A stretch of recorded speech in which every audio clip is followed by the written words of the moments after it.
ஸ்தோத்திரம். ஒவ்வொரு வாரமும் உங்களை நான் Jesus faithful prayer gospel ministry மூலமாக சந்திப்பதில் மிகுந்த மகிழ்ச்சி அடைகிறேன். அன்பானவர்களே, நமது யூடியூப் சேனல் மூலமாக தேவனுடைய வார்த்தையை ஒவ்வொரு வாரமும் கொடுத்து வருகிறேன். கர்த்தர் உங்களோடு இருந்து உங்களை ஆசீர்வதிப்பார். நாம் தலைகளை தாழ்த்தி ஜெபம் பண்ணி நம்ம செய்திக்குள்ளே கடந்து செல்வோம். ஜெபிப்போம். அன்பின் பரலோக பிதாவே, இந்த நாளை கொடுத்த நன்றி. இந்த நாளை நீ ஆசீர்வதியும். இந்த நாளில் கூட இந்த வாரத்தில் நம்முடைய குறித்தூர் ஞாயிறு ஆண்டவரே சிலுவைக்கு முன்பாக நீர் ஆயத்தப்படுகிற ஒரு நாளாக நீர் வைத்திருப்பது ஸ்தோத்திரம். உங்களுடைய சித்தத்தை நோக்கத்தை நிறைவேற்றும்படியாக நீர் ஆயத்தம் பண்ணி ஆண்டவரே கர்த்தாவே, உங்களுடைய எருசலேமின் நகரவாசல் முன்பாக கர்த்தாவே நீர் பல பாடுகள் படும்படியாக எழுதப்பட்ட திருக்கதர்சனம் நிறைவேறும்படியாக ஆண்டவரே இப்போதும் நாங்கள் உங்களுடைய கர்த்தாவே ஆண்டவரே உங்களுடைய பாடுகள் குறித்து தியானிக்க இருக்கிறோம். உம்முடைய ஆண்டவரே கர்த்தா அடையாளமாக நீர் எப்படியாக சபையை ஆயத்தம் பண்ணும்படியாக, சபை மக்களை ஆயத்தம் பண்ணும்படியாக கற்றுக் கொடுக்குற ஒவ்வொரு பாடங்களுக்காக நன்றி துதிக்கிறோம், ஸ்தோத்திரிக்கிறோம். ஆண்டவரே, உங்களுடைய அன்பை ருசி பார்க்கும்படியாக, உங்களுடைய அன்பை விளங்கிக் கொள்ளும்படியாக இந்த கிருபையை நீ தாரும். இந்த ஆன்லைன் மினிஸ்ட்ரி மூலமாக இந்த செய்தியை கேட்டுக்கொண்டிருக்க தேவனுடைய பிள்ளைகள் ஆண்டவரே கர்த்தா ஒவ்வொரு வாரமும் தேவனுடைய வார்த்தையை கேட்கும்போது அதில் அநேகர் ஆசீர்வாதத்தை பெற்றுக்கொண்டு அநேகர் மனதிரும்படியாக, அநேகர் ரட்சிக்கப்படும்படியாக, அநேகருடைய சிலுவை அன்பை ருசி பார்க்கும்படியாக நீர் ஒவ்வொருவருடைய மனதிலையும் தெளிவாக பேசும்படியாக, தன்னுடைய பாவங்களை உணரும்படியாக, அக்கறங்களை உணரும்படியாக, விடுதலை உணரும்படியாக, அதே நேரத்தில் நீ பாவத்திலிருந்து விடுதலை கொடுத்த பிறகு பெரிய ஆசீர்வாதங்களை, வெற்றியை, சமாதானம், சந்தோஷத்தை, மிகுந்த மகிழ்ச்சியை அடைமுடியான கிருபையை தாரும் ஆண்டவரே. தேவனே, இந்த நாளில் கூட அடையே கர்த்தாவே அடையின மறைத்து நீங்கள் பேசும் ஆண்டவரே. வார்த்தை நம்முடைய வார்த்தை, நீர் பேசுகிற வார்த்தை, உங்களுடைய வல்லமையான வார்த்தை நீர் ஆண்டவரை பெற்று தாரும். அதை கேட்குற எங்களுக்கு, எனக்கு எல்லாருக்கும் ஆசீர்வாதத்தை கட்டிட முடியாது ஜெபிக்கிறப்பா. நீர் தொடர்ந்து பேசும், வழிநடத்து காத்துக்கொள்ளும். எல்லாவற்றையும் இயேசு கிறிஸ்து நாமத்தில் தாழ்மையோடு ஜெபிக்கிறேன் சொன்னால பிதாவே, ஆமென், ஆமென். பரவாயில்ல, இது கூட நாம் இந்த நாளில் தெரிந்து கொண்ட வேத பகுதி அது மார்க் எழுதின சுவிசேஷம் 11ஆம் அதிகாரம் ஒரு சில வசனத்தை நாம் வாசித்து படிப்போம். இதில் ஆண்டவருடைய அந்த நமக்கு இந்த வாரம் 2வது வாரம் இருப்பதனாலே அது ஆண்டவருடைய அந்த குறித்தோள் ஞாயிறுன்னு சொல்வார்கள். அதில் ஆண்டவர் தன்னுடைய சிலுவைக்கு போகிறதுக்கு முன்னாடி அவர் முன்னடையாளமாக சபையை ஆயத்தப்படுத்துகிறார், ஒழுங்குபடுத்துகிறார் சொல்ல முடியும். அதுதான் இங்கே சொல்லப்பட்டிருக்கு. ஆண்டவருக்கு கீழ்ப்படியணும், அவனுடைய வார்த்தைக்கு செவி கொடுக்கணும், அவனுடைய ஆலயத்தை தீட்டுப்படுத்தக்கூடாது. அவர் விசுவாசத்தோடு நீங்கள் காரியத்தை நடப்பிக்கணும். பாடுகளும் உபத்திரமும் வரும்பொழுது உங்களை நீங்கள் தகுதிப்படுத்தி கொள்ள வேண்டும். ஒருபோதும் சோர்ந்து போயிடக்கூடாது. ஆண்ட வார்த்தையை சொல்கிறதுக்கு பல எதிர்ப்புகள் வரலாம், பல துன்பங்கள் வரலாம். எல்லாரும் நம்மளை நெகட்டிவாக, நம்மளை மட்டுப்படுத்த முடியாத, மட்டம் தட்டும்படியாக, நம்மளை டிஸ்கரேஜ் பண்ண முடியாத அநேக சாத்தியக்கூறுகளை உண்டாக்கக்கூடிய மக்கள் அந்த சமுதாயத்தில் இருக்கிறார்கள். அதே போல் அன்றைய நாட்களிலும் இயேசு கிறிஸ்துனுடைய அந்த எருசலேமில் அவர் விசுவாசத்தில் வளர்ந்து கொண்டு இருக்கும்போது, விசுவாசத்தில் வாழ்ந்துக்கிட்டு இருக்கும்பொழுது அங்கே இருக்கிற விசுவாசத்தில் வழிநடத்த முடியாத சூழ்நிலை வரும்போது இயேசுவை காட்டி கொடுக்கறதுக்கு ஆயத்தப்படுகிற ஒரு நாளாக அமையும் பொழுது, அப்பொழுது இயேசு ஆண்டவர் இந்த எருசலேம் நகரத்துக்கு அவர் போகும்பொழுது அப்போது இயேசுவை வரவேற்கிறார்கள். இயேசு அந்த 3 நாட்களில் காட்டி கொடுக்கப்பட்டு அவர் திரும்பி சிலுவையில் அடிக்கப்பட போகிறார் என்றது அவனுக்கு தெரியாது. ஆனாலும் கர்த்தருக்கு இயேசு ஆண்டவருக்கு தெரியும். ஆனாலும் அவர் என்ன பண்ணார்? அவர் மக்களை ஆயத்தப்படுத்துகிறார், ஸ்திரப்படுத்துகிறார். என்னை குறித்து நீங்கள் கவலைப்படாதீங்க, எனக்கு பல பாடுகளும் உபத்திரங்களும் வரும், ஆனாலும் அதை சகித்துக்கொள்ள முடியாது, பிதா எனக்கு உதவி செய்வார். ஆனால் நீங்கள் இடரடையாதபடிக்கு என்னுடைய ஊழியத்தை நீங்கள் செய்து நிறைவேற்றுங்க, என் ஊழியத்தில் நீங்கள் சாட்சியாக இருங்க, சோர்ந்து போகாதீங்க என்று சொல்லி அவர் நமக்கு இந்த 11ஆம் அதிகாரத்திலே, மார்க்கு 11ஆம் அதிகாரத்திலே, இந்த 4 சுவிசேஷத்தில் மத்தேயு, மார்க்கு, லூக்கா, யோவான் 3 அதிகாரத்திலே இதை பற்றி சொல்லப்பட்டிருக்கும். அதில் நம்ம மார்க்கு அதிகாரத்தை நாம் எடுத்துக்கொள்கிறோம். நம்ம வாசிக்கிறேன், கவனிங்கள். அவர் எருசலேமுக்கு சமீபமாய் சேர்ந்து ஒலிவமலைக்கு அருகான பெத்தானியா என்னும் ஊர்களுக்கு வந்தபோது அவர் தம்முடைய சீசர்கள் 2 பேரை நோக்கி, உங்களுக்கு எதிரே இருக்கிற கிராமத்துக்கு போங்கள். அதில் பிரவேசித்த உடனே மனுஷர் ஒருவரும் ஒரு காலும் ஏறிராத ஒரு கழுதை குட்டி கட்டி இருக்க காண்பீர்கள். அதை அவிழ்த்து கொண்டு வாருங்கள். ஏன் இப்படி செய்கிறீர்கள் என்று ஒருவன் உங்களிடத்தில் கேட்டால், இது ஆண்டவருக்கு வேண்டுமென்று சொல்லுங்கள். உடனே இதை இவ்விடத்திற்கு அனுப்பிவிடுவான் அதை இவ்விடத்திற்கு அனுப்பிவிடுவான் என்று சொல்லி அவர்களை அனுப்பினார். இயேசு அனுப்புகிறார், சீசர்கள் அனுப்புகிறார். பெத்பகே பெத்தானியா அந்த ஊருக்கு கிராமத்தை அனுப்புகிறார். அவர்கள் போய் வெளியே இருவழி சந்தியில் ஒரு வாசல் அருகே கட்டியிருந்த அந்த குட்டியை கண்டு அதை அவிழ்த்தார்கள். அப்பொழுது அங்கே நின்றவர்களில் சிலர், நீங்கள் குட்டியை அவிழ்க்கிறது என்னவென்றார்கள். இயேசு கற்பித்தபடியே அவர்களுக்கு உத்தரவு சொன்னார்கள். அப்பொழுது அவர்களை போகவிட்டார்கள். அவர்கள் அந்த குட்டியை இயேசுவினிடத்தில் கொண்டு வந்து அதன் மேல் தங்கள் வஸ்திரங்களை போட்டார்கள். அதன் மேல் ஏறி போனார். அநேகர் தங்கள் வஸ்திரங்களை வழியிலே விரித்தார்கள். வேறு சிலர் மரக்கிளைகளை தரித்து வழியிலே பரப்பினார்கள். முன்னடப்பாரும் பின்னடப்பாரும் ஓசன்னா, கர்த்தரின் நாமத்தினாலே வருகிறவர் ஸ்தோத்திரிக்கப்பட்டவர், கர்த்தரின் நாமத்தினாலே வருகிற நம்முடைய பிதாவாகிய தாவீதின் ராஜ்யம் ஆசீர்வதிக்கப்படுவதாக, உன்னதத்திலே ஓசன்னா என்று சொல்லி ஆர்ப்பரித்தார்கள். அப்பொழுது இயேசு எருசலேமுக்கு வந்து தேவாலயத்தில் பிரவேசித்து எல்லாவற்றையும் சுற்றி பார்த்து சாயங்காலமான போது 12 கூட பெத்தானியாவுக்கு போனார். மறுநாளிலே அவர்கள் பெத்தானியாவிலிருந்து புறப்பட்டு வருகையில் அவர்களுக்கு பசி உண்டாயிற்று. அப்பொழுது இலையிலுள்ள ஒரு அத்தி மரத்தை தூரத்திலே கண்டு அதில் ஏதாயிலும் அகப்படுமோ என்று பார்க்க வந்தார். அத்திப்பழ காலமாய் இராதபடியால் அவர் அதனிடத்தில் வந்தபோது அதில் இலைகள் எல்லாம் இல்லாமல் வேறொன்றையும் காணவில்லை.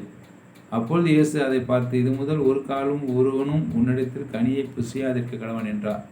அதை அவருடைய சீஷர்கள் கேட்டார்கள். அவர்கள் எருசலேமுக்கு வந்தார்கள். இயேசு தேவாலயத்திலே பிரவேசித்து ஆலயத்தில் விற்கிறவர்களையும் கொள்ளுகிறவர்களையும் துரத்திவிட்டு காசுக்காரருடைய பலகைகளையும் புறாவிற்கிறவர்களுடைய ஆசனங்களை கவிழ்த்து, ஒருவனும் தேவாலயத்தின் வழியாக யாதொரு பண்டத்தையும் கொண்டு போக விடாமல், என்னுடைய வீடு எல்லா ஜனங்களுக்கும் ஜப வீடு எனப்படும் என்று எழுதியிருக்கவில்லையா? நீங்களோ அதை கள்ளர் குகையை ஆக்கினீர்கள் என்று அவர்களுக்கு சொல்லி உபதேசித்தார். பார்த்தீங்கன்னா நண்பர்களே, இங்கே இயேசு கிறிஸ்து அவருடைய சிலுவை பாடுகளுக்கு உட்படுத்தப்பட முன் அடையாளமாக அவர் பல பாடுகள் பட போகிறார் என்று அறிந்து அவர் தன்னை ஆயத்தம் பண்ண அவர் எருசலேமுக்கு போகும்போது அங்கே தான் காட்டி கொடுக்கப்பட போகிறார். இயேசுவை காட்டி கொடுப்பார்கள். காட்டி கொடுத்து அவரை சிலுவிலே அறைவார்கள். அது நடக்கும். ஆனால் அதுக்கு முன்னாடி அவர் வரும்போது எல்லாரும், அவருக்கு தெரியுது இந்த மக்கள் எவ்வளோவாக இவங்க என்னோடய வார்த்தையை எவ்வளோ கீழ்ப்பிடிவாங்கன்னு தெரியலையே, பின்வாங்கி போயிடுவாங்களா, உங்களுக்குள்ள விசுவாசம் இருக்கா இல்லையான்னு சொல்லி ஆண்டவரை மனசில் எண்ணிக்கொண்டு வரார். ஆனால் மக்களுக்கு என்னென்னா இயேசு வராரு என்று சந்தோஷத்தில் அவங்க என்னென்ன பண்ணுறாங்க, எல்லாரும் அவர் கழுத குட்டியே அதை அவிழ்த்து சொல்கிறார். அவர் நடந்து அதில் ஏறி போகிறார். அதில் செவி கொடுக்குறாங்க, கீழ்ப்படுகிறாங்க. அதுக்கு உதாரணமாக கழுத குட்டி காமிக்கிறார். அப்போது இயேசு கிறிஸ்துவை நம்ம காட்டி கொடுக்க போகிறதுக்கு முன்னாடி அவர்கள் எப்படி இருக்கணுமா? இஸ்ரேல் மக்கள் இயேசுவுக்கு விசுவாசம் உள்ளவர்களாக காணப்பட வேண்டும் என்று சொல்லி இந்த வசனத்தை நம்ம பார்க்குறோம். அப்படி பார்க்கும்பொழுது அங்கே போனால் இயேசு கிறிஸ்து இந்த மனுஷனுடைய பாவங்களுக்காக அடிக்கப்பட போகிறார், சிலுவையில் அறைய போகிறார், அவர் பாவிகளுக்காக மறிக்கப் போகிறார் என்று அவருக்கு இயேசுக்கு தெரியும். ஆனால் அங்கே இருக்கிற இஸ்ரேல் மக்கள் ஜனங்கள் என்ன அதை குறித்து கொஞ்சம் கூட அக்கறை இல்லாமல், கவலை இல்லாமல், எந்த விதமான பாரம் இல்லாமல் அவங்க பாட்டிலே என்ன பண்ணுறாங்க, அவர்கள் செவி கொடுக்காமல், கர்த்தர் வார்த்தை கீழ்ப்படையாமல் என்னுடைய ஜெப ஆலயங்களிலே எருசலேமிலே வந்தார்கள். அவர்கள் எருசலேமுக்கு வந்தார்கள். இயேசு தேவாலயத்திலே பிரவேசித்து ஆலயத்துக்கு போகிறாரு. போகும்போது அங்கே ஆலயத்தில் என்ன இருக்கிறாங்க, ஆலயத்தில் விற்கிறவர்களையும் கொள்ளுறவர்களையும் துரத்தி விட்டு காசுக்காரருடைய பலகையும் புறா விற்கிறவர்களுடைய ஆசனங்களையும் கவிழ்த்து ஒருவனும் தேவாலயத்தின் வழியாக யாதொரு பண்டத்தையும் கொண்டு போக விடாமல். அங்கே சர்ச்சை நடத்தலை, அங்கே மக்கள் இல்லை, எல்லாம் சீர்கெட்டு போயிட்டாங்க. ஆசாரியர்கள்லாம் பிரதான ஆசாரியர்கள்லாம் என்ன பண்ணுறாங்க, ஆலயத்தை அது காசு கடையை ஆக்கிட்டாங்க. காசுக்கு அது ஒரு ஒரு வியாபார ஸ்தலமாக ஆக்கிட்டாங்க. இன்றைக்கி நம்ம மத்தியிலையும் அப்படி தான். நம்ம ஆலயத்துக்கு போகிறோன்ற பேரில் நம்ம என்ன சில ஊழியக்காரர்கள் என்ன பண்ணுறாங்க, ஆண்டவரை முழுமையாக நேசிக்காத ஊழியர்கள், பணத்துக்கு தன்னை விற்று போட்டவர்கள், தேவனுடைய சத்தியத்துக்கு தன்னை முழுமையாக அர்ப்பணிக்காதவர்கள், முழுமையாக இயேசுவை நேசிக்காதவர்கள், பண ஆசை கொண்டவர்கள், ஒரு மாயமானமான ஊழியத்தை செய்கிறவர்கள், மாயமானமான காரியத்தை எதிர்பார்த்து கொண்டு இருக்கிறவர்கள், பேருக்கு ஊழியம் செய்கிறவர்கள், இயேசு என்ற பேரை வைத்துக்கொண்டு வைத்து பிழப்புக்காக ஊழியம் செய்கிறவர்கள். இன்றைக்கி இப்படிப்பட்ட சூழ்நிலையில் அன்னைக்கு இயேசு காலத்தில் இருந்தாங்க. இன்றைக்கி இயேசு மரித்து உயிர்த்தெழுந்து உயிரோடு இருக்கிற காலத்திலையும் கூட இப்போதும் கூட இப்படிப்பட்ட சூழ்நிலைகள் நடக்குது. இதை நம்ம அடையாளம் கண்டு கொள்ள வேண்டும். அப்போ அந்த மக்கள் அடையாளம் கொண்டு கொள்ளவில்லை. அவர்கள் இயேசு கூட இருக்கும்போது உணரவில்லை. மணவாளன் உயிரோடு இருக்கும்போதே இப்படின்னு நடக்கும். நம்ம விசுவாசத்தில் வளரணும், நம்ம எழும்பணும், பரிசுத்தமாக ஜீவிக்கணும், நம்ம ஆண்டவர் சொன்ன வழியில் நடக்கணுங்கிற அந்த கட்டுக்கோப்புக்குள்ளே வரல. அவங்களுக்குள்ளாக ஒரு அலட்சியம், நிர்விசாரம் இருந்தது. அவங்களுக்கு காரணம் என்ன, நான் பரம்பரை கிறிஸ்தவன், நான் பரம்பரையாக இயேசுவை நேசிக்கிறேன், எனக்கு அவர் சொந்தம் அப்படின்னு தான் தெரியும். ஆனால் உண்மையான விதத்தில் இயேசுவை நேசிக்கிறேன், அவர் சொன்ன கட்டளை கற்பனை ஃபாலோ பண்ணுறேன், கடைபிடிக்கிறேன் என்று சொல்லவில்லை. அங்கே கழுத குட்டி கட்டி இருக்கிறத கண்டு அதை கொண்டு வாங்க சொன்னார். அவர் கொண்டு வராங்க. அதுக்கு யாருக்கு வரும், இயேசுன்னு சொன்னால் இயேசுன்னு விட்டுறாங்க. இப்போ இயேசுன்னு சொன்னோடனே அவங்களுக்கு ஒரு விசுவாசம் இருக்குது, இயேசு கிறிஸ்துக்கு செய்தார்னா அது நன்மைக்காக இருக்கும். அது அவருக்குன்னு வைக்கப்பட்டிருக்க ஒரு கழுதை, அதே அவருக்கு கொடுக்கப்பட்டது. இப்போ நமக்குன்னு வச்சிருக்கிற ஆசீர்வாதத்தை நம்ம பெற்றுக்கணும்னா இயேசுனுடைய வார்த்தைக்கு கீழ்ப்படியணும், அந்த ஆசீர்வாதத்தை பெற்றுக்கணும். அப்போ கழுதை கீழ்ப்படிஞ்சு வந்தது. நாம் ஒரு கழுதையாக இருந்து கீழ்ப்படிய இயேசு கிறிஸ்துவை சுமந்து செல்கிற ஒரு கழுதையாக மாறணும். அந்த கழுதைக்கு அந்த பாக்கியம் கிடைக்கப்பட்டது. நாம் ஒரு கழுதையாக இருந்து இயேசு சமூகத்தில் ஒரு கழுதை போல ஒரு தாழ்மையான ஆவியை கொண்டு நம்ம என்ன பண்ணலாம், இயேசுவை என் மேலே சுமந்து வாரோம், நான் சுமக்க ரெடியாக இருக்கேன், உண்மையை நான் சுமக்க நான் ஆயத்தமாக இருக்கிறேன், நான் பாத்திரனாக இருக்கிறேன். அப்போது ஆண்டவர் நம்மளே அவரை சுமந்து செல்வதற்கு நாம் ஒரு தகுதியான பாத்திரமாக இருக்கணும். இயேசுவை நம்ம சுமந்து செல்லணும்னா அது எவ்வளோ பெரிய ஆசீர்வாதம், எவ்வளோ பெரிய பரிசுத்தம் தேவை, எவ்வளோ பெரிய தாழ்மை, அன்பு, பொறுமை தேவை. ஆனால் சில வேலைகளில் நமக்குள்ளாக மனசு சுபாவம் கோவப்பட வச்சிருது, கசப்பு நாவியை கொண்டு வந்தது, வெறுப்பு நாவி கொண்டு வந்தது. இதெல்லாம் நம்ம சரி பண்ணணும்னா உடனே ஆண்டவர்கிட்ட நம்ம என்ன பண்ணணும், ரொம்ப நாள் நீடித்து விடக்கூடாது. ஒரு சகோதரத்தில் குறை ஒன்று இருந்தால் அதை உடனே சரி பண்ணுன்றார். பின்னாடி வாசிக்கிறோம், அது வாசிப்போம், பார்ப்போம். அப்புறம் ஏதாவது நம்மளுக்குள்ள மனஸ்தாபங்களும் அதை சரி பண்ணணும். ஏன்னா வாய் தவறி பேசிட்டோம், இல்லை வாய் தவறி பார்த்துட்டு வார்த்தையை விட்டுட்டோம், வேறு வழி இல்லை. அப்போ என்ன உடனே போய் சாரி கேட்டுடணும். ஏன்னா ஆண்டவர் சொல்கிறாரு, தவறு, மதிப்பு கொடுக்கணும், மரியாதை கொடுக்கணும், இப்படி பேசக்கூடாது. ஆனால் உடனே கண்டிக்கிறார். பெத்த பிள்ளையை கண்டிக்கும் போது உடனே அதுக்கு ஒபே பண்ணுறோம், கீழ்படுகிறோம். இனி அந்த தவறை செய்யாதபடி ஆண்டவர்கிட்ட அந்த ஜென்ம சுபாவத்திலிருந்து விடுதலை பெற முடியும். ஆண்டவர்கிட்ட வாஞ்சிச்சு ஜெபிச்சு விடுதலை பெற்றுக்கொள்கிறோம். ஆண்டவர் தருகிறார். ஆண்டவர் வஞ்சனம் பண்ணுறதில்லை, நான் இப்படி தான் இருக்கணும் அப்படி தான் சொல்கிறதில்லை. உண்மையாக இருந்தால் உண்மையாக நீ வாஞ்சிப்பாயானால், நீ வாஞ்சியோடு கேட்பையானால் பெற்றுக்கொள்ள முடியாமல் செய்கிறார்.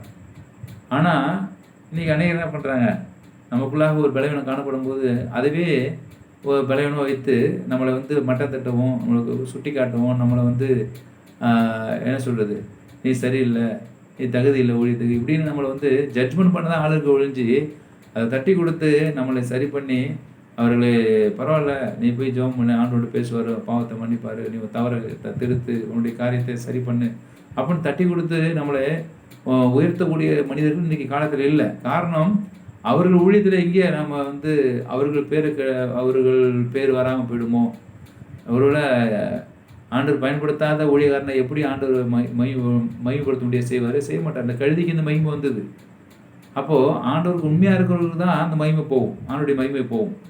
ஆண்டவருக்கு உண்மை இல்லாத மாயமாலம் பண்ணிக்கிட்டு அந்த ஆலயத்தில் காசு வைக்கிறவர்களும் புறா வைக்கிறவர்களையும்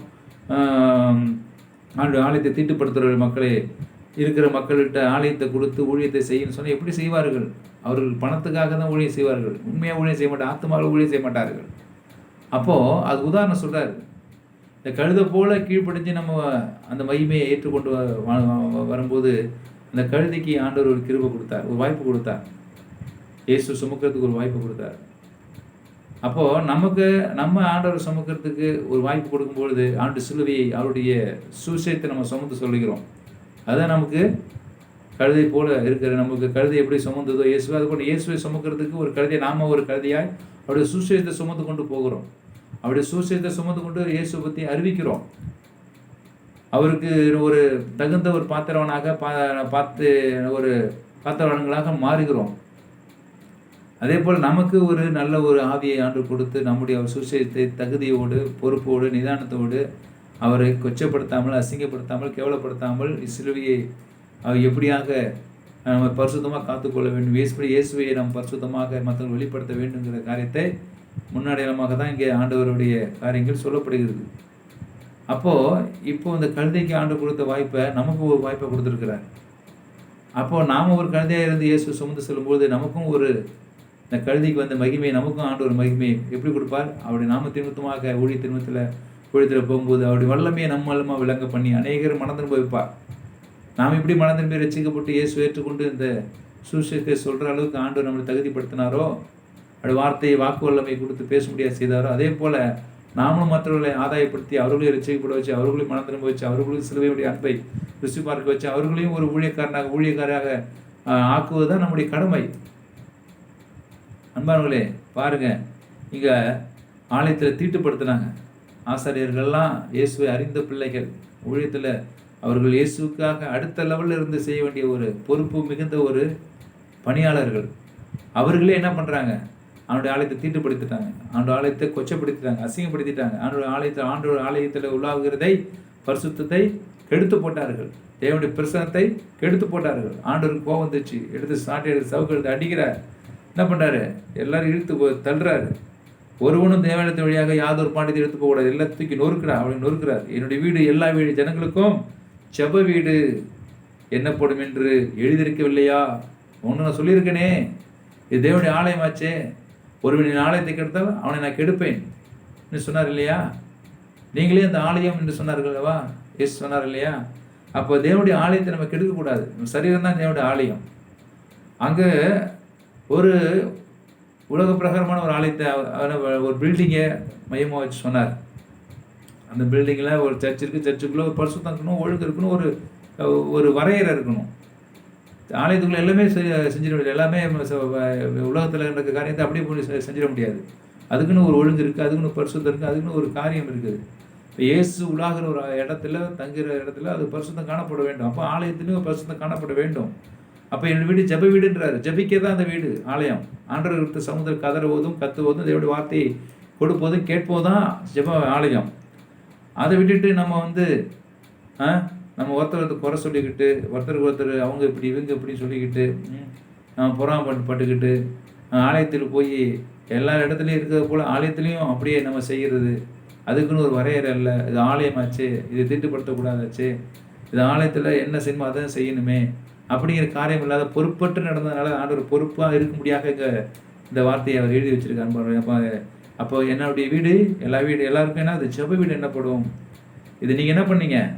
நீங்களோ அதை கள்ளர் குகையாக்கணும். கள்ளர்னா திருடர்கள், அதை கள்ளத்தனமாக கொண்டு போகிற காரியங்கள், அது கெட்டிருக்கிற காரியங்கள். அப்போ கள்ளர் குகை ஆக்கிவிட்டீர்கள் சொல்லி அவர்களுக்கு உபதேசித்தார். அப்போ அதை வேத பாரகரும் பிரதான ஆசாரியரும் வேதத்தில் நல்ல வல்லமை பெற்றவர்கள், பிரதான ஆசாரியன், தேவனுக்கு ஊழியத்தை செய்கிற ஆசாரியன் கேட்டு அவரை கொலை செய்ய முடியாமல் கைத்தினார். அப்போ உங்களுக்கு என்ன வருது?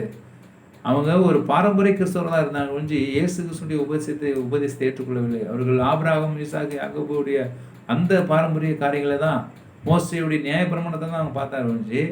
ஆனால் இயேசுடைய நியாயப்பிரமாணத்தை அது முழுமையாக கடைபிடித்தார்கள் ஒழிஞ்சு அதை ஒரு சடங்காச்சாரமாக தான் செய்தார்கள் ஒழிஞ்சு. ஆனால் உண்மையாக நம்ம இயேசு பிரதான ஆசிரியர் நமக்கு உண்டு, அவர் தான் இயேசு கிறிஸ்து அப்படின்னு மோசே சொல்லியிருக்கிறார். அதை விசுவாசிக்க தெரியாதபடிக்கு அவர்கள் ஒரு பாரம்பரியமாக, ஒரு கோட்பாடாக, ஒரு சடங்காச்சாரமாக, ஒரு வரையறைக்குள்ள ஒரு ஆலயத்தை அவர்களுடைய கிறிஸ்துவ பக்தியை கொண்டிருந்தார்கள். அன்பார்களே, இயேசு கிறிஸ்துவ பிரதான ஆசிரியர் நமக்கு உண்டு. அவர் எருசலேமின் நகரவாசல் முன்பாக அவர் பல பாடுபட வேண்டும் என்று எழுதியிருக்க அந்த தீர்க்க தரிசனமானது நிறைவேற்ற வேண்டும் என்று நிறைவேற்றப்படுமே என்று விசுவாசம் அவர்கள் காணப்படவில்லை. விசுவாசம் இல்லை. அதனால் அவர்கள் மூளையில் அறிவு இல்லாமல், புத்தி இல்லாமல் கெட்டு போனார்கள். அதனால் அவர்களுக்கு என்ன செய்து இயேசுவை கொலை செய்யும்படியாக தேடுகிறார்கள். அவர்களுக்கு இவர் யார்? இவர் நமக்கு பிரதான ஆசை நமக்கு உண்டு என்று சொல்ல வேதவாசனமானது நிறைவேற்றப்படுகிறது. அப்போ இவர் தான் இயேசுங்கிறத, இவர் தான் பிரதான ஆசாரியருங்கிறத அவங்க உணரல, அவங்களுக்கு புரியல. அவங்க என்ன பண்ணுறாங்க, யார் அந்த மனுஷன் இப்படி பண்ணுறாங்க, அவன் வந்து நியாயப்பிரமாணத்துக்கு முன்பாக தவறு செய்கிறான் என்று சொல்லி இப்படி அவங்களுடைய நியாயப்பிரமாண முறைப்படி தான் இதை அவங்க பார்த்தாங்க ஒழிஞ்சு அது தவறு என்று தான் சொன்னாங்க ஒழிஞ்சு. ஆனால் பிதாவானவர் இதை செய்கிறார், பிதாவுடைய குமாரனாக இயேசு கிறிஸ்து இந்த பூமிக்கு வந்திருக்கிறார் என்று உணரவில்லை. அந்த அளவுக்கு அவர்களுடைய இதயமானது கெட்டு போயிருந்தது. தேவனுடைய வல்லமையை உணர முடியல, பரிசுத்தை உணர முடியல. நாமளும் சில வேலையில் அப்படி தான் இருக்கிறோம். பேருக்கு ஊழியம் செய்கிறோம், மனுஷனை பார்த்து ஊழியம் செய்கிறோம், மனுஷனுடைய ஜால தந்திரங்களை வச்சு ஊழியம் பண்ணுகிறோம். அவங்களுடைய சுய திருப்திக்காக ஊழியம் பண்ணுறாங்க. ஆண்டவர் என்ன சொல்கிறார், ஆண்டவர் என்ன செஞ்சார், ஆண்டவர் என்ன விரும்புகிறார், அதை குறித்தான அக்கறை இல்லை. ஆலயத்துக்கு போகிறோம், வருகிறோம், ஆலயத்தில் ஏதோ பாட்டு பாடுகிறோம், மைக்கை பிடிச்சி 2 பாட்டை பாடுகிறோம், மெசேஜ் கொடுக்குறோம், ஏதோ வந்து காணிக்கை போட்டோம், முடிஞ்சு போச்சு, ஞாயிற்றுக்கிழமை ஓய்வு நாள் முடிஞ்சு போச்சு, அவ்வளோதான், வீட்டுக்கு வந்து நல்லா கறி மீன் ஆகி சாப்பிட்டு திருப்தியாக இருந்துட்டா போயிடுமா? அதுதான் நீ செய்கிறாங்க. அதான் கல்லர் குகை ஆக்கிட்டு இருக்காங்க. ஆத்துமகள் சம்பாதிக்கணும், ஆத்துமகளுக்காக பரிந்தவிக்கணும், அவங்களுக்காக ஜெபிக்கணும், அவங்களுக்கு உபவாசத்தை நியமித்து ஜெபிக்கணும், உபவாச ஜெபங்களை செய்து ஆத்துமகளுக்காக பரிந்தவித்து நம்ம கண்ணீர் வடிக்கணும், நாமளும் பரிசுத்தமாகணும், மற்றவங்களும் பரிசுத்தமாக்கணும் அப்படிங்கிற ஒரு வைராகியம் நமக்குள்ள காணப்படவில்லை. நமக்குள்ளாக ஒரு சோர்வினாவி இருக்கிறது, நமக்குள்ளாக ஒரு பலவீனத்தாவி காணப்படுது, நமக்குள்ளாக ஒரு விசுவாசமின்மை காணப்படுகிறது. காரணம், நமக்குள்ள இயேசு கொழுந்து விட்டு எரியவில்லை, இயேசு நமக்குள்ளாக உயிர் தேடவில்லை, இன்னொரு மரித்த நிலையில் தான் இருக்கிறார். உயிர் தேட வைக்கணும், அதுதான் விசுவாசம், அதுதான் நம்பிக்கை, அதுதான் தேவனுடைய ஆவி. பரிசுத்த ஆவியானவர் தட்டி எழுப்ப வேண்டும். ஆவியானவரை தட்டி எழுப்ப, ஆவியானவரை ஆவியானவர் நமக்குள்ளாக வர வைக்கிறதுக்கு நம்மளுடைய வாழ்க்கையை பரிசுத்தமாக்க வேண்டும். இன்னும் நம்முடைய வாழ்க்கையில் இருக்கிற எண்ணங்கள், சிந்தனைகளில் நமக்குள்ளாக காணப்படுகிற பலவீனங்கள், நம்முடைய பேச்சுகள், நம்முடைய முன்மாதிரிகள், நம்ம செயல்கள் எல்லாமே தேவனுக்கு பிரியமற்று காணப்படுமானால், பிரியமில்லாத இருக்குமானால் எப்படி ஆண்டவர் நம்மள வந்து வாசம் பண்ணுவார்? இங்கே சொல்லப்பட்ட வண்ணமாக இயேசுவை தேவனுடைய ஆலயத்தை கல்லர் குகை ஆக்கினோம், கல்லர் குகை ஆக்கிட்டு இருக்கிறோம் இதயத்தை. நம்ம இதயத்தை தேவனுக்கு நேராக திருப்பறதுக்கு மனசு இல்லை. நம்ம பேருக்கு நம்ம வந்து ஊழியக்காரன் சொன்னால் அவங்களை மோசடிப்படுத்தணும் அப்படிங்கிறதுக்காக ஊழியம் பண்ணுகிறோம், அவங்கள நம்ம சந்தோஷப்படுத்தணும் ஊழியம் பண்ணுகிறோம். ஆண்டவர் சந்தோஷப்படுத்தணும் இல்லை, ஆண்டவர் என்ன சொல்கிறோம் அதை செய்யணும்னு இல்லை. அப்போ எப்படி அன்பானவர்களே, ஆண்டோடைய வரி வரும்போது நம்முடைய வாழ்க்கை பரிசுத்தமாக காணப்படும். ஆண்டவர் வருகைக்கு நம்மளை தைரியப்படுத்திக்கிறோமா? ஆண்டவர் வருகைக்கு நம்மளை பரிசுத்தமாக வாழ வைக்கிறதுக்கு நம்மளை காத்து கொண்டு இருக்கிறோமா? நம்மளை அரை கட்டி கொண்டு வாழ்கிறோமா? பாருங்க அன்பானவர்களே, நமக்குள்ளாக எவ்வளோ கபடும், எவ்வளோ வஞ்சகமான காரியமும் கீழ்ப்படியாமையும் நம்மளுக்கு காணப்படுது. பார்த்தீங்களா?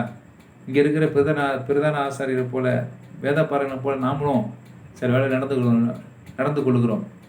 அப்போ நமக்குள்ளேயும் இயேசு விசுவாசிக்க தெரியாமல், அவரை நேசிக்க தெரியாமல் நாமளும் இப்படிப்பட்ட நிலையில் தள்ளப்படுகிறோம். அது காரணம் என்ன? தேவனுடைய வார்த்தைக்கு கீழ்ப்படியாமல் போவதனால, தேவனுடைய சித்தத்தை புரிந்து கொள்ள முடியாதனால, தேவன் யாருங்கிறத முழுமையாக ருசி பார்க்காதனால, ஏதோ பேருக்கு கிறிஸ்தவர்கள், பேருக்கு கிறிஸ்தவள், பேருக்கு நான் வந்து இயேசுக்காக ஊழியம் செய்கிறேன், இயேசுக்கு அதை செய்கிறேன், இப்படி செய்கிறேன்னு மன திருப்திக்காக ஊழியம் செய்கிறோம் ஒழிஞ்சு ஆண்டோடைய திருப்திக்காக ஊழியம் செய்ய விரும்பல. அவருடைய பாடுகளுக்கு நம்ம அவருடைய பாடுகளுக்கு மரணங்களுக்கு நாம் பங்காளிகளாக இருக்கிறோம் என்று சொன்ன வேதவாசனமானது அதை நிறைவேற்றும்படியான ஒரு தகுதி உள்ள பாத்திரமா நாம் இல்லை. அப்போ அப்படி இருக்கணும்னா அந்த பாடுகளை அனுபவிக்கணும், துன்பங்களை சகிக்கணும், பிரச்சனைகளை மேற்கொள்ளணும், எல்லா பாடுகளுக்கும் இயேசுவை நோக்கி பார்க்கணும், எல்லா துன்பங்களுக்கும் நம்ம ரெடியாக இருக்கணும். இயேசு எப்படி தன்னுடைய பாடுகளுக்கு தன்னை ஆயத்தப்படுத்தினாரோ அதே போல் இந்த எருசலேம் மக்கள் எல்லாம் அழுகுறாங்க, கண்ணீர் வடிக்கிறாங்க. எனக்காக அழுவார்கள், உங்களுக்காக உங்கள் பிள்ளைகளுக்காக அழுகள் என்று சொல்லுகிறார். பாருங்க அன்பானவர்களே, இதில்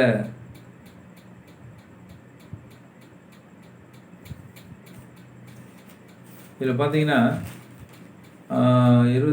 மார்க்கு 11ஆம் அதிகாரத்தில் 22ஆம் வசனத்தில் ஆண்டவர் சொல்கிறார், இயேசு அவர்களை நோக்கி, தேவனிடத்தில் விசுவாசம் உள்ளவர்களாக இருங்கள், எவனாகிலும் இந்த மலையை பார்த்து நீ பெயர்ந்து சமுத்திரத்தில் தள்ளுண்டு போய் என்று சொல்லி தான் சொன்னபடியே நடக்கும் என்று தன் இதயத்தில் சந்தேகப்படாமல் விசுவாசித்தால் அவன் சொன்னபடியே ஆகும் என்று மெய்யாக உங்களுக்கு சொல்கிறேன். அதனால் நீங்கள் ஜெபம் பண்ணும்போது எவைகளை கேட்டுக்கொள்வீர்களோ அவைகளை பெற்றுக்கொள்வோம் என்று விசுவாசிங்கள், அப்போது அவைகள் உங்களுக்கு உண்டாகும் என்று சொல்கிறேன். நீங்கள் நின்று ஜெபம் பண்ணும்போது ஒருவன் பேரில் உங்களுக்கு யாதொரு குறை உண்டாயிருக்குமானால் பரலோகத்திற்கு உங்கள் பிதா உங்கள் தப்பிதங்களை உங்களுக்கு மன்னிக்கும்படி அந்த குறையை அவனுக்கு மன்னிங்கள்.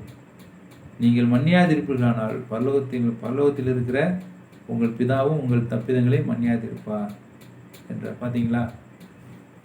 இப்போ இங்கே சொல்லுகிறார், விசுவாசம் வேணும். இப்படிப்பட்ட ஆலயங்களில் காணப்படுகிற பிரச்சனைகள், போராட்டங்கள், பாலிடிக்ஸ், நீ பெரியவனா நான் பெரியவனா, அப்புறம் இது சரியில்லை அது சரியில்லை, குறைய பார்த்துக்கிட்டே இருக்கிறது. ஏசு நம்ம குறைய பார்த்துக்கிட்டே இருந்தால் குறைய நம்ம பார்த்துட்டே இருக்க வேண்டியதுதான். ஏசு என்ன சொன்னார்? ஏசு என்ன செய்ய விரும்புகிறார்? குறையுள்ள மனிதனை எப்படி சீர்படுத்துகிறார்? பரிசுத்தமுள்ளவனை எப்படி பரிசுத்தமாக்குகிறார்? அன்பற்றவனை எப்படி அன்பாக்குகிறார்? தாழ்மை இல்லாதவனை எப்படி தாழ்மையாக இருக்க வேண்டும் சொல்லுகிறார். அதை தான் நம்ம பார்க்கணும். ஆலயங்களில் பல பிரச்சனைகள், போராட்டங்கள் இருக்க தான் செய்யும். பல தரப்பட்ட மக்கள் வரார்கள். இயேசுவை ஏற்றுக்கொண்டு வரார்கள், இயேசுவை ஏற்றுக்கொள்ளாமல் வரார்கள். விசுவாசம் உள்ளவர்களும் விசுவாசம் இல்லாதவர்களும் வரார்கள். பலதரப்பட்ட சூழ்நிலையில் பலதரப்பட்ட மன சுபாவங்களை கொண்டு வருகிறார்கள். அவர்களுக்கு ஒரே மாதிரி நம்ம சத்தியத்தை சொன்னோம்னா, அவர்களுக்கு இயேசு கிறிஸ்துவினுடைய போதனையை சொல்லும்பொழுது அவர்களுக்கு எல்லா விதத்திலையும் எல்லா சூழ்நிலையும் இயேசு விளக்கக்கூடிய ஒரு தேவனாக இருக்கிறார். அவருடைய வார்த்தை தான் எல்லாருக்கும் அது தாகத்தை தீர்க்கக்கூடிய வார்த்தையாக இருக்குது. அப்போ அவரை தான் நம்ம ஃபாலோ பண்ணணும். அவரை பின்பற்றும் போது நம்ம எதையும் எந்த குறையும் பார்க்கறதுக்கு நமக்கு தகுதி இல்லை, பார்க்க முடியாது. நம்ம எதையுமே அங்கே விரும்பாது.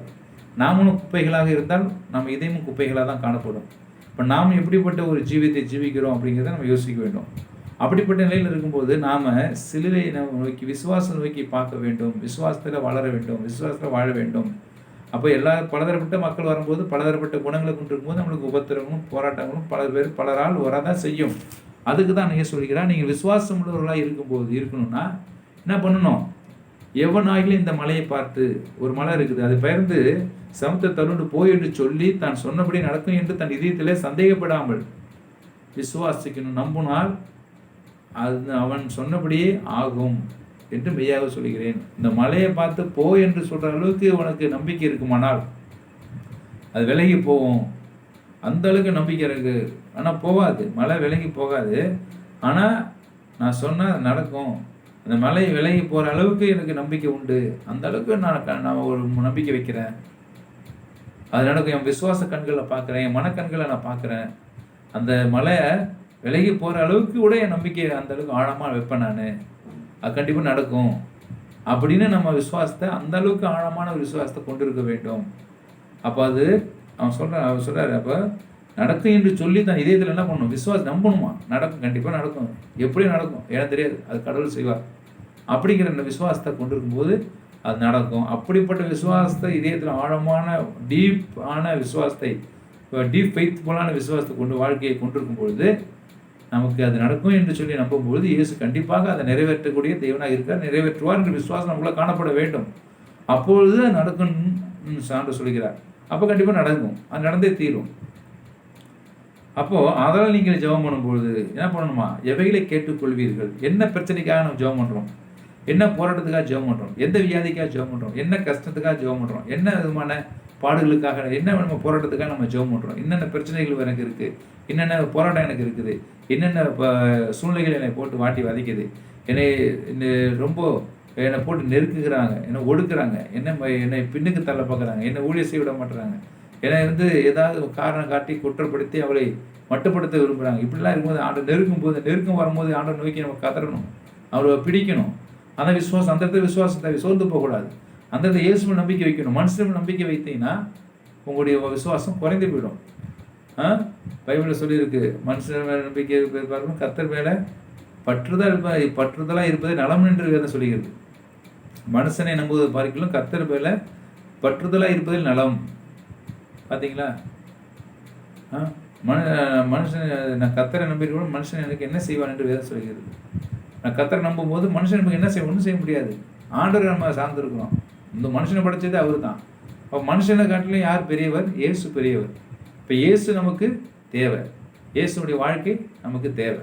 இப்போ இயேசுனுடைய சாயல் நமக்கு தேவை. அப்போ என்ன செய்யணும்? அப்போ அவருடைய விசுவாசத்தை நம்ம கொண்டிருக்கணும். நம்ம என்ன செய்யணுங்க? அதெல்லாம் நீங்கள் ஜெபம் பண்ணும்போது எவைகளை கேட்பீர்களோ அவைகளை பெற்றுக்கொள்வோம் என்று விசுவாசிங்கள், அப்போது அவைகள் உங்களுக்கு உண்டாகும் என்று சொல்லுகிறேன்.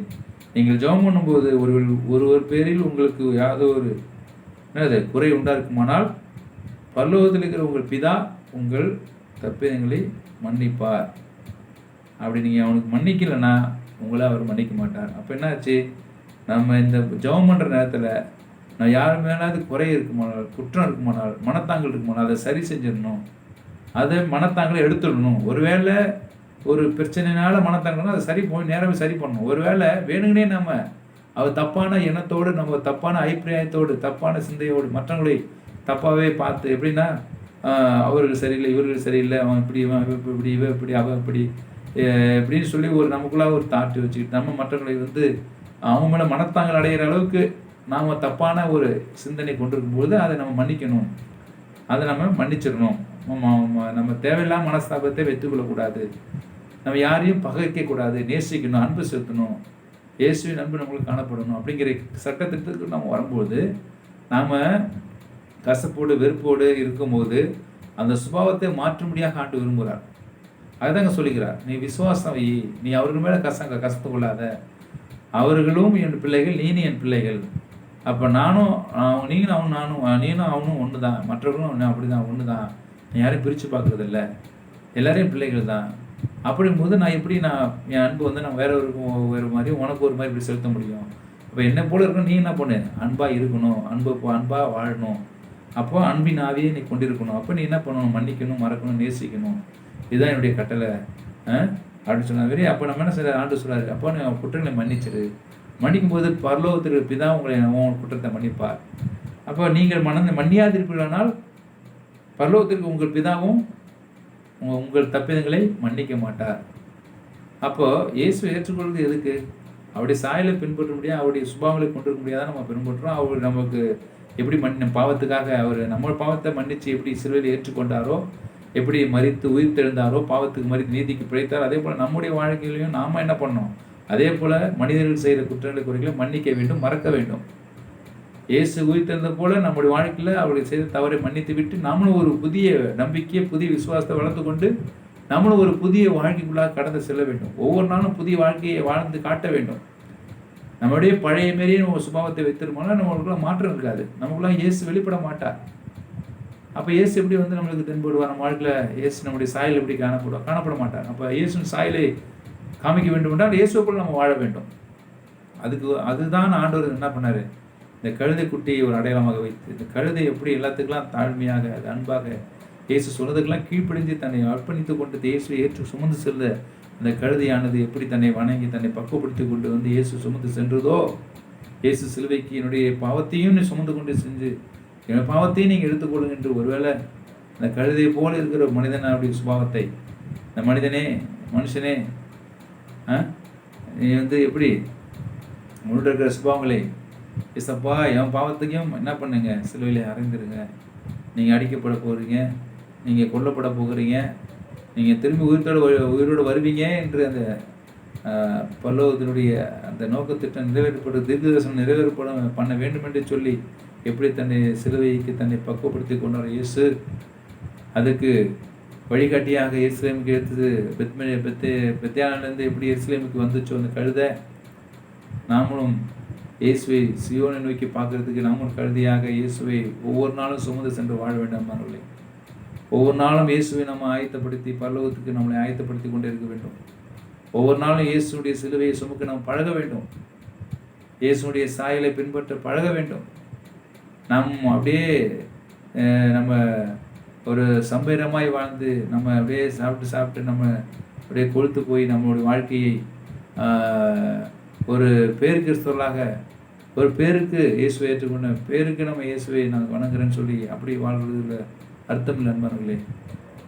இயேசுவை போல வாழ்வது தான் நம்மளுக்கு கிறிஸ்துவ வாழ்க்கை. அதுதான் கிறிஸ்துவ பக்தி. அதான் நான் விரும்புகிறார்.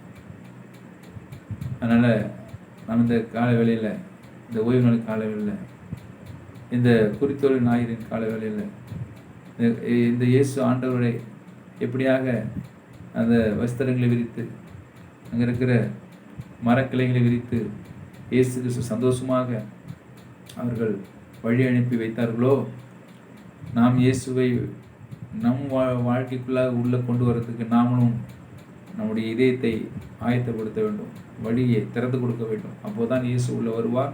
அப்போதான் இயேசு நம்மளுடைய வாழ்க்கையில் வந்து செயல்படுவார். அப்போதான் இயேசுடைய சாயலை நாம் பிரதிபலிக்க முடியும். அதனால் இந்த காலவேளையிலே இப்படிப்பட்ட செய்தியை கேட்ட நீங்கள் நம்முடைய இதயத்தை தாழ்த்தி ஆண்டு ஒப்புக் கொடுப்போம். நிச்சயமாக முடிவும் நம்பிக்கை விற்பதாக சொன்ன தேவன் நம்ம வாழ்க்கையிலும் பெரிய காரியங்களை அதிசயங்களை செய்து நம்மையும் ஒரு கிறிஸ்துவ வாழ்க்கைக்குள்ளாக, கிறிஸ்துவ பக்திக்குள்ளாக தேவனுடைய அன்பை, தேவனுடைய சாயலை காமிக்கிற பிள்ளையாக மாற்றும்படியாக ஜெபிக்கலாம். அன்பின் பரலோக பிதாவே, இந்த நாளினோடு இந்த கால வேளையில் ஆண்டவரே, இந்த ஆண்டவரே கர்த்தாவே, பால்ம் சண்டே இந்த வேளையில் ஆண்டவரே கர்த்தாவே, நீர் எங்களுக்காக ஒரு வார்த்தையை நீர் விட்டு கொடுத்தீர். எங்களுக்கு ஒரு முன்னடப்பாரம் பின்னடப்பாரம் இல்லாமல் நீரே தேவகுமாரனுக்கு ஓசனா, தேவனுக்கு மகிமை உண்டாக வேண்டும், என்னுடைய வாழ்க்கையை பரிசுத்தமாய் வாழ்வதற்கு எனக்கு தேவனுக்கு மகிமை உண்டாகட்டும், இயேசு கிறிஸ்து எனக்காக சிலுவையில் அடிக்கப்பட போகிறார் என்ற அந்த நிச்சயத்தை கொண்டு ஆண்டவரே நாங்கள் இயேசுக்கு மகிமை உண்டாகட்டும் என்று சொல்லி நாங்கள் இயேசுக்கு அர்ப்பணிக்கப்பட்ட பாத்திரங்களாக மாற செய்யும். ஆண்டவரே பிதா மன்னித்தது போல நாங்களும் மன்னிக்க முடியாது இருக்கிறோம். ஆண்டவரே எப்படியாக அந்த பிரதான ஆசிரியர்கள், வேதப்பாரர்கள், ஆண்டவர் தேவனுடைய ஊழியக்காரர்கள் எப்படி இந்த ஆலயத்தை கெடுத்து நாசமாக்கினார்களோ, தேவனுடைய ஆலயத்தை வருகிறவர்களை கெடுத்து குட்டிச்சாராக்கினார்களோ, அப்படிப்பட்ட சூழ்நிலைகளாக நாங்கள் ஒருபோதும் ஆலயத்தை கெடுத்து, ஆலயத்தில் வருகிற மக்களை கெடுத்து வீணடிக்காதபடி, விசுவாசிகளை வீணடிக்காதபடி, விசுவாசிகளை பொறுப்பை தள்ளாதபடி, விசுவாசிகளை நேசித்து அரவணைத்து நாங்கள் சிலுவை பக்கமாக அவர்கள் திருப்ப முடியாத ஒரு நல்ல ஒரு ஊழியக்காரனாக, உக்காரணக்காரனாக இருந்து தேவனுடைய சிலுவையுடைய அன்பை நிறைவேற்றக்கூடிய மனிதனாக, இயேசு கிறிஸ்து சிந்தின ரத்தம் வீண்போகாதபடி அதுக்கு வெற்றி ஜெய கிறிஸ்துவாக எழுந்து நிற்கும்படியாக, ஜெய வீரராக அன்றைய பரலோகத்தை நாங்கள் ஜெயிக்கிறவர்களாக, பரலோகத்தை நேசிக்கிறவர்களாக மாற செய்யும். எங்களுடைய தப்பியங்களை மன்னிக்கிறதுக்கு தயவுபடுத்த தெய்வமே, நாங்களும் மற்றவர்கள் தப்பியங்களை மன்னிக்க எங்களை தயவுபடுத்து, எங்கள் தயவு காட்டுங்கப்பா, பாவலை மன்னிங்கப்பா, எங்கள் ஸ்தாபனம் மன்னிங்கப்பா, எங்கள் அக்கிரமம் மன்னிங்கப்பா, எங்களுடைய கீழ்ப்படியாக மன்னிங்கப்பா. நம்முடைய ஆவையை நம்முடைய சந்தோஷ சமாதானத்தை பெற்றுக்கொள்ள உதவி செய்யும், நம்முடைய சாயலை பெற்றுக்கொள்ள உதவி செய்யும். தொடர்ந்து இந்த நாளிலே எங்களுடைய பேசி எங்களை ஆயத்தப்படுத்தும், பரிசுத்தப்படுத்தும். எல்லாவற்றையும் இயேசு கிறிஸ்து நாமத்தினால தாழ்மொழி ஜெபிக்கிற ஜீவன் நல்ல பிதாவே, ஆமேன் ஆமேன். ஆசீர்வாதம் கர்த்தராகிய இயேசு கிறிஸ்துவின் கிருபையும் பிதாவுடைய அன்பும் அரவணைப்பும் பாதுகாவலும் எப்போது நம்மோடு கூட இருந்து அவளை ஆசீர்வதித்து இந்த வார்த்தையை கேட்ட மக்களோடு கூட இருந்து காப்பாராக. ஆமேன் ஆமேன். God bless you. கர்த்தர் உங்களை ஆசீர்வதிப்பார். இந்த செய்தியை கேட்டு நீங்களும் மற்றவர்களுக்கு இதை பகிர்ந்து கொள்ளுங்கள். அனைவருக்கு ஷேர் செய்யுங்க, சப்ஸ்கிரைப் பண்ணுங்கள். இயேசு உங்களை ஆசீர்வதிக்க விரும்புகிறார். மீண்டுமாக நம்ம அடுத்த வாரம் சந்திப்போம். God bless you. பாய்.